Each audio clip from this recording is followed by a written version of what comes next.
Chosen one, rivalry should have been a game you laughed about after dinner, not a language the walls learned to speak. Yet there it was. Side glances catalogued like debts, praise portioned out like rations, tiny contests for oxygen in rooms too small for both of you to breathe at once. Some days she competed with your shadow, other days she competed with your silence. You learned early how to count the temperature of a house by the way a name was said, how to trace the outline of a storm by the curve of a grin that didn't reach the eyes. This was not what family promised you, but it became your first curriculum in wisdom. God did not endorse the cuts, He converted them. Where barbs tried to brand you, He wrote instruction in the margins. How to keep your center when attention swivels like a spotlight. How to say no without advertising your boundaries. How to hold tenderness without letting it be taxed. Your sister's volatility tutored you in the science of atmosphere. You discovered that peace is not the absence of noise, it is the presence of order within. When accusations flew, you felt your pulse reach for old scripts. Then you put a hand over your ribs and chose a slower drum. When comparisons strutted through the hallway, wearing yesterday's victories, you remembered that purpose is not a trophy case. It is a garden that grows on schedule, indifferent to applause. Where her words tried to turn your heart into a courtroom, God turned it into a chapel. The difference changed the air. Courtrooms demand performance. Chapels invite presence. In a courtroom, you defend yourself. In a chapel, you remember who you are. There were hours when the wound felt like a verdict. Proof that love would always arrive with a knife tucked beneath it. Those hours stretched your discernment until it became a muscle instead of a mood. You began to separate proximity from safety, flattery from blessing, silence from peace.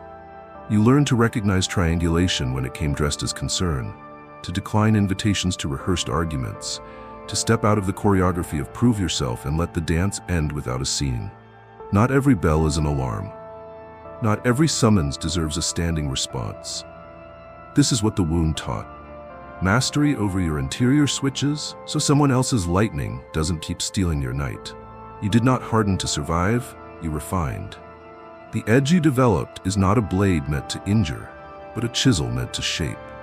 You use it to carve truth from the block of noise. You use it to free your name from the resin of rumors. You use it to sculpt a path where pettiness cannot follow because the stones are set too cleanly.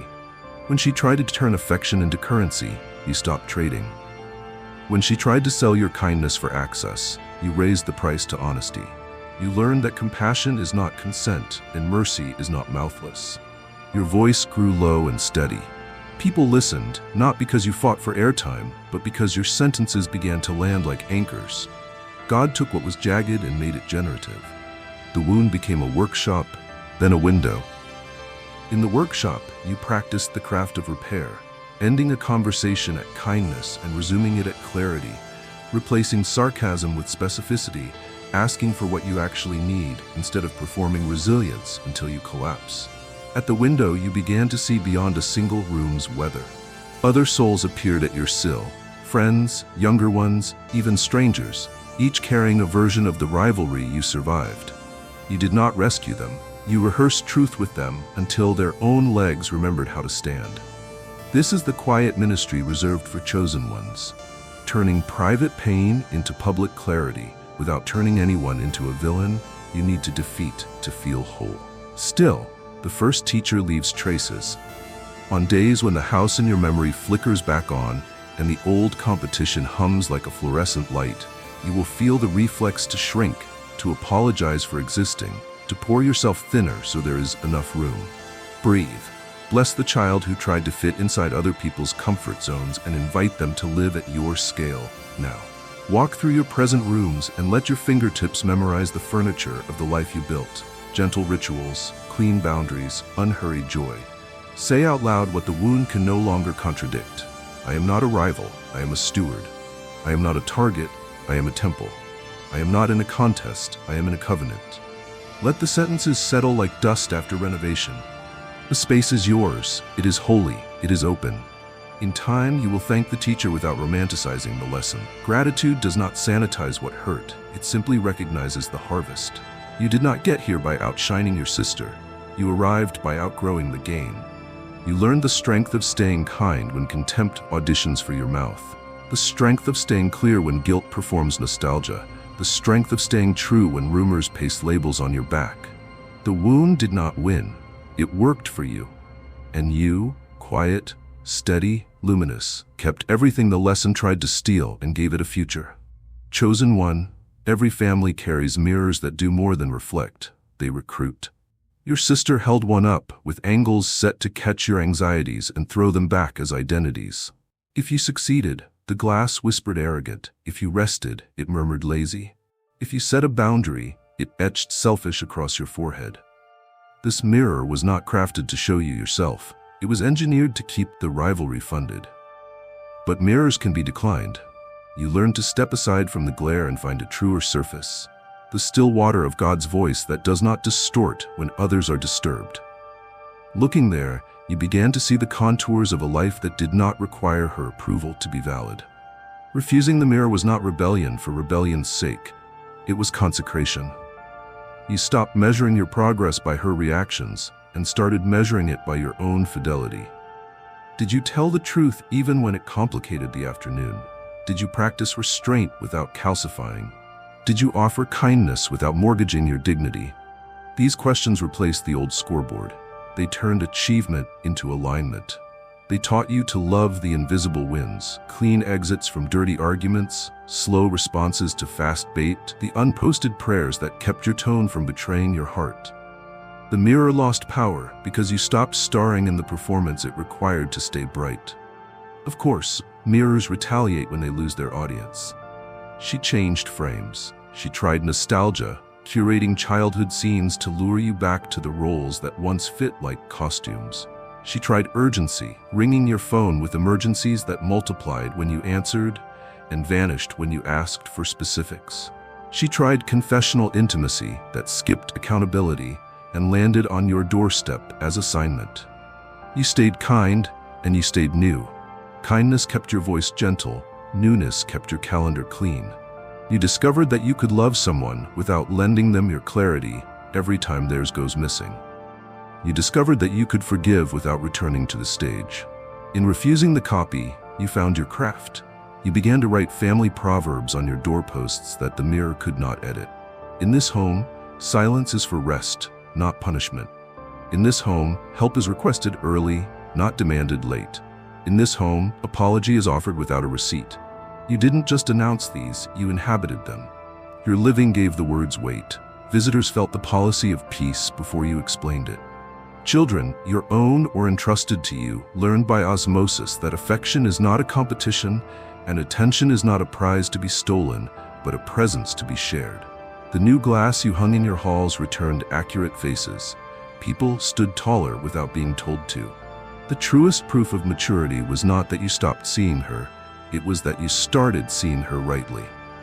Behind the mirror work, you recognized a frightened curator trying to keep a gallery open that loses money every hour. Pity tried to offer you a job there. Wisdom thanked pity for the invitation and kept walking.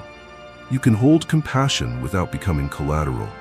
You can bless her healing without buying the ticket that sits you beneath another spotlight. You can meet at tables where truth is served and avoid the rooms where roles are catered. This is not cold. It is calibrated warmth, love set to a temperature that sustains life rather than burns it. As you lived this way, God gave you back the portions the mirror tried to redistribute, your humor without fear of being mocked, your rest without the accusation of laziness, your excellence without the suspicion of arrogance.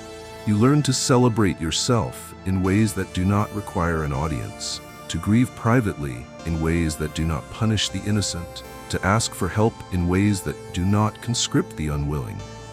The mirror shatters where integrity stands for long enough. Shards become harmless when no one feeds them fresh reflections to cut. There will be days when a shard catches the light and tempts you to check whether you are still acceptable. On those days, do what you have learned to do. Step to the still water.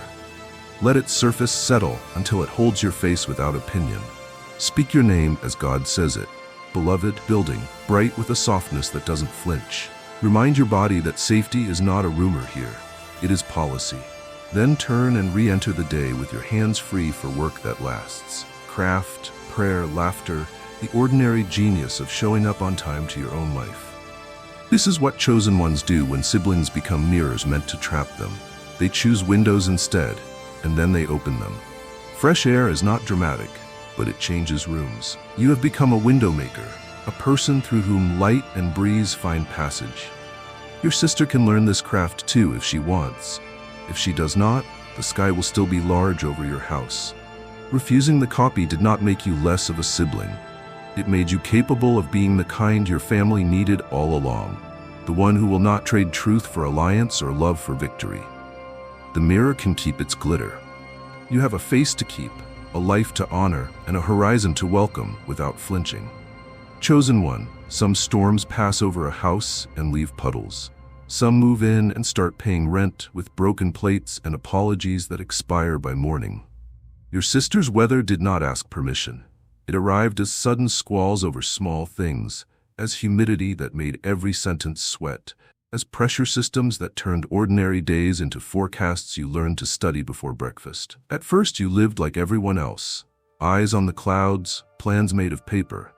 Then something quieter began. You noticed that the wind could not carry you if your center was heavier than the room. You began gathering weight where weather has no vote. You found ballast in practices too simple to brag about. A hand over your sternum while you breathed until the drums slowed. A sentence you would not cross. I will not explain myself to a storm. A ritual that returned you to yourself. Water first, truth before text, prayer before performance. When tempers rose, you did not become a lighthouse by lecture, you became one by staying lit. The same barbs that used to hook you slid off because you sanded your edges with honesty. I'm not available for this tone. I will answer when we're calm. I love you. I'm stepping away. The anchor does not hate the sea. It simply knows its job. Storms test the difference between role and identity. She tried to cast you as the counterweight. If she went loud, you must go louder. If she withdrew, you must chase. If she stirred the room, you must smooth it at any cost. You exited the script. You learned that peacemaking and people-pleasing are cousins who do not live at the same address. Peacemaking requires courage to disappoint chaos. People-pleasing requires you to betray yourself to appease it. You chose the first. There is a holy loneliness in becoming an anchor. Few applaud the object that disappears under the surface so the vessel does not drift. Yet the proof whispered back to you in new ways, conversations ending without shrapnel, mornings beginning without dread, rooms remembering their furniture instead of their fights. The storm turned your attention into discernment. You started hearing the difference between thunder that means lightning and thunder that only wants headlines. Not every escalation earned your oxygen. You learned to separate the voice of injury from the voice of intention, hers and your own. Injuries shout, "Protect me now." Intentions whisper, "Become who you promised to be." When the two conflicted, you let the whisper win, even if the shout called you unloving. Anchors are misunderstood by waves that want to roam. You let yourself be misunderstood without letting yourself be moved. Anchoring also changed how you carried compassion. You stopped bringing towels to storms that had no interest in drying up. You stopped treating your forgiveness like a sandbag levee for other people's floods. You offered what is yours to offer: clean words, open doors, schedules that can hold repair, and you stopped offering what was never yours: control of someone else's weather. This was not indifference, it was clarity. When she spun a tale that made villains for sport, you refused the costume fitting. When she presented an emergency with no oxygen for your boundaries, you called it by its name: urgency without honor, and stepped aside. Love that refuses to drown is still love. In the quiet, God taught you the weight of blessing. Blessing a sister you cannot trust felt like opening your hands under rain and hoping for a river. But blessing, in your mouth, changed definitions. It stopped being approval and started being intercession. You could ask heaven for her healing without renting space in your chest to host another storm. You could want goodness for her future and refuse to turn your present into collateral. In that shift, your prayers grew accurate. Not make her like me, but make her whole. Not prove me right, but plant us both where truth can grow. Anchors know the shore belongs to everyone, and then the oddest confirmations arrived. Subtle, sturdy proofs. Family gatherings that used to tilt now stayed level. Group messages that once baited you lost their hook. Friends who had learned to tread water in your presence started putting their feet down and finding ground. No trumpet announced it. Your life became evidence that storms can form a person who does not worship weather. The house learned a new sound. The quiet thud of peace docking where panic used to park. This is the work chosen ones are entrusted with in families that train for tempests. They build harbors in their habits until even ships that love the thrill of wind admit they sleep better near you. Remember this when the sky darkens again, as it will. The anchor does not argue with waves about their nature. It descends, it holds, it waits for the wind to remember its limits. Your strength is not dramatic. It is dependable. Your power is not control. It is coherence. You carry weight that does not bruise, gravity that does not gloat. Let the storm do what storms do. Let your soul do what it learned to do. The vessel you are keeping steady is not just your own. Chosen one, noise was once the currency of your house. The loudest feeling set the price of the day and everyone paid. You decided to move the economy. Quiet, in your hands, stopped being a punishment people used on each other and became a craft you practiced with God. Not the weaponized quiet of doors half closed and eyes that refuse to meet, but the principled quiet that makes room for truth to tell itself without being shouted down. You learn to hold a room the way a good pianist holds a rest, full of intention, full of power, full of what could be said but does not need to be, because the pause communicates more cleanly than a speech. Your quiet began with custody of your tongue. You retired sarcasm from service. It had done enough damage disguised as wit. You let your yes be a sentence and your no be a sentence, and you stopped building paragraphs to make them palatable. This was your first visible miracle. People who were used to negotiating with your guilt found their scripts short. Without drama to drink, their thirst for conflict began to look like what it was: thirst. You did not shame them for it. You refused to stock the bar. Quiet force is not abstinence from speech. It is excellence in choosing it. Family politics will always audition you for roles: arbiter, alibi, applause track. Your quiet force declined all three. When triangulation came dressed as confession, you invited it to be honest in the right room or to leave your porch. When a group chat tilted towards spectacle, you did not rebuke, you redirected. Let's resolve this offline kindly. When an old nickname tried to shrink you back into a box that made others comfortable, you smiled and used your real name. Names are small liturgies. You spoke yours like a vow. The room recalibrated not because you demanded it, but because the new gravity would not be ignored. Quiet force made you fluent in timing. You learned to wait for the moment when the heart is most reachable and the ego least hungry. You learned to distinguish between conversations that want to heal and conversations that want to win. You learned that some truths must be delivered over multiple days, in portions small enough to digest without turning them into weapons. You discovered how to end the night before it ends you. I'm beginning to feel unkind. I'm going to bed. Few sentences have saved more futures. This force did not erase your tenderness. It structured it. You became the person in the room who could say, "I believe you," and mean it, and also say, "Here's what I cannot do," and keep it. Boundaries stopped sounding like fences and started sounding like commitments. Commitments to keeping love clean enough to last. The sibling you hoped she might become had a chance to meet you here, at this better border, where kindness does not collapse and truth does not terrorize. If she declined, the border still blessed you both by refusing to reenact a war as heritage. Quiet force also transformed your memory. You stopped curating galleries of grievances and started archiving patterns with clarity. Not to build a case, but to keep a covenant with reality. This is what happens when I ignore the early signs.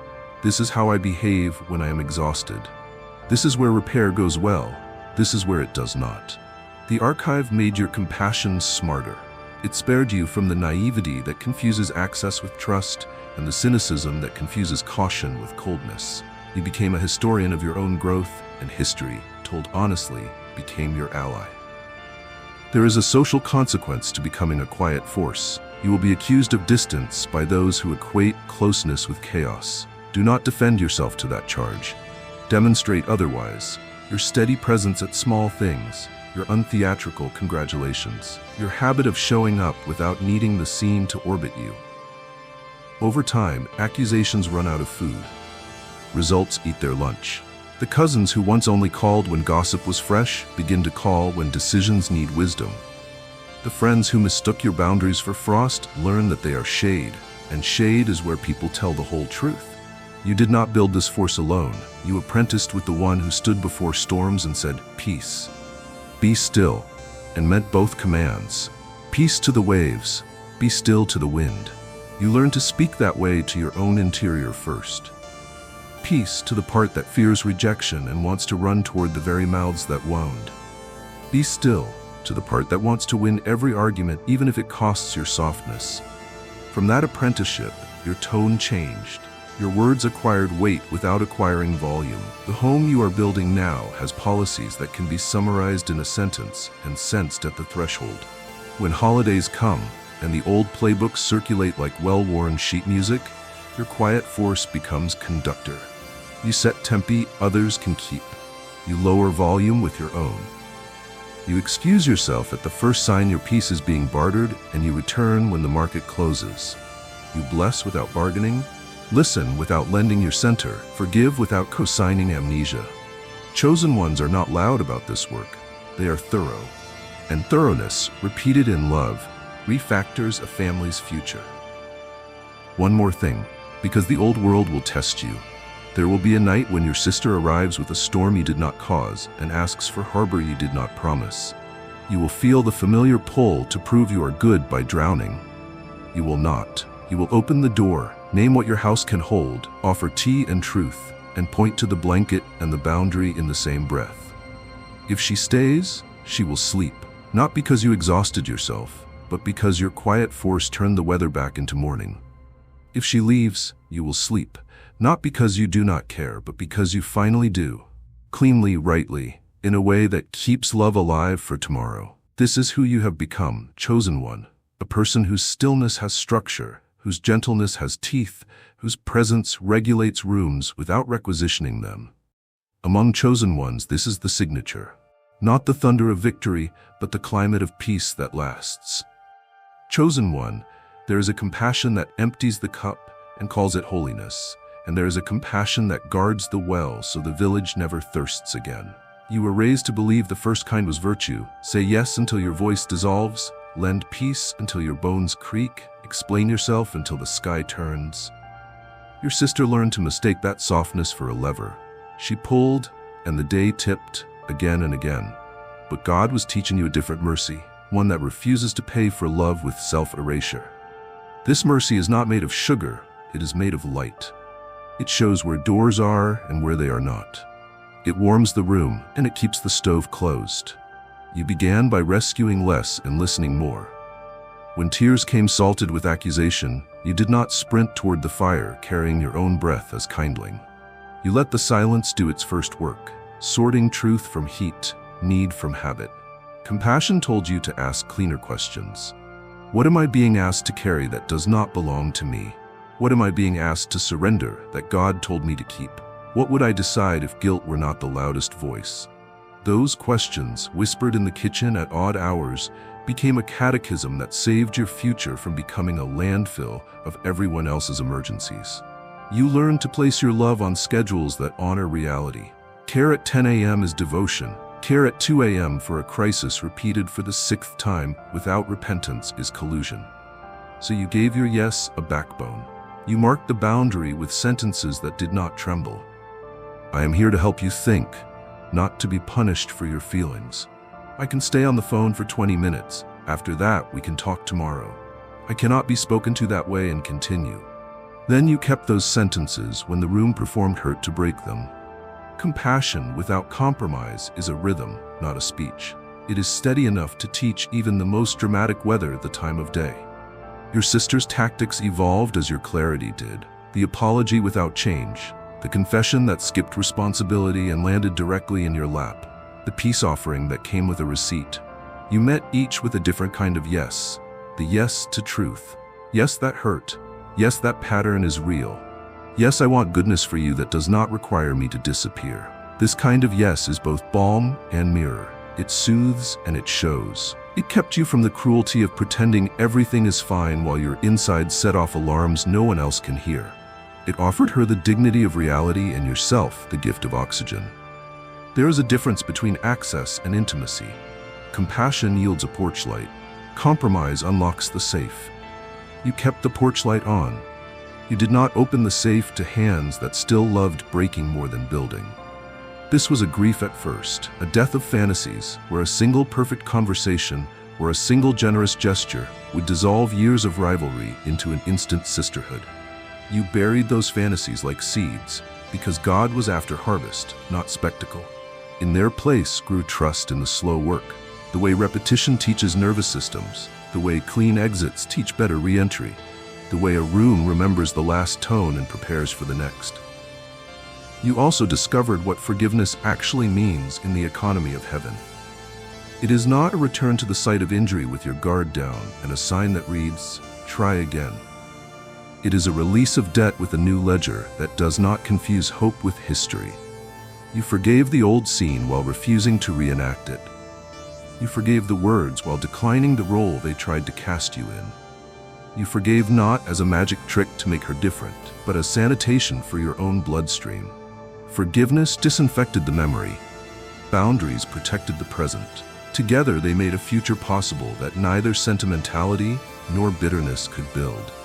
When compassion does not compromise, it becomes exquisitely practical. You kept spare blankets for cold nights and kept your keys. You stocked your pantry with food that can be offered without turning dinner into a barter. You prepared phrases that end spirals kindly. I'm not the right person for this conversation. Here are two who might be. I will pray with you now, and we can talk again after you've slept. I can help with a plan, not with a fight. You practiced until these lines were muscle memory. The practice did not make you hard, it made you faithful. People who benefited from your exhaustion named your boundaries as cruelty. You did not litigate their labels. You let time testify, weeks stacked on weeks, and your joy stopped hiding in closets. Your body learned that weekends are not just recovery rooms. Friendships that were waiting for a cleaner, you finally had somewhere to sit. Work began to taste like calling again because it no longer had to outrun the chaos you were subsidizing. Even your prayers matured, from rescue me out of this house to train my hands for this building. God answered with blueprints you could hold. And what of your sister? Some days she stayed a step outside the light and squinted. Some days she walked in and sat for an hour, insult and apology both missing, the conversation ordinary and therefore sacred. Some days she staged a return of the old pageant and found no audience. Your compassion was the same on every day. Warm without bending, truthful without humiliation, available without being owned. Over time, she learned where safety lived. Whether she moved in is not a metric of your mercy. The miracle is the climate you established and refused to sell. You are not a savior, you are a steward. Your love has temperature and texture now, soft enough to hold a trembling hand, firm enough to prevent the trembling from being weaponized. This is why chosen ones change households. They do not conquer, they calibrate. They do not perform forgiveness, they practice it until the room breathes a different air. Compassion without compromise is not a slogan on a wall. It is the floor you built so feet can learn to walk straight. Chosen one, demolition is louder than construction, which is why many mistake noise for progress. Your sister knew how to take apart trust with a single afternoon and call it truth-telling. She knew how to turn a table into a tribunal and call it honesty. She knew how to salt fields and name it discernment. God called you to the opposite craft, to build the structures she did not have patience or courage to raise. This is slower than fury and less theatrical than collapse. It is the choice, day after day, to lay materials that can bear weight, to set measurements that favor human hearts over winning angles, to pick beauty that does not rot. You began with foundations. Foundations are boring until the storm comes. You laid them in prayer that had no audience, in budgeting that told your future the truth, in sleep that forgave yesterday and funded tomorrow, in scripture that trained your mouth to bless before your mind woke up fully. You learned the strength of rituals that look insignificant to the impatient, the Monday call you always return, the permission slip you give your body to rest before it breaks, the resolve to leave a conversation while you still respect yourself. These became footings for a house that would not tilt when rivalry pushed its shoulder against the doorframe. Walls came next, the kind that keep warmth in and harm out. You framed them with language. In this home, anger tells the truth without shouting. In this home, conflict ends with protection, not performance. In this home, repair is expected, not exceptional. You did not paint these on placards and hope they worked. You practiced them when no one watched, then when a few watched, then when everyone did. The first time the wall held, you cried in the hall because you realized how many winters you had lived in a tent, convincing yourself you were indoors.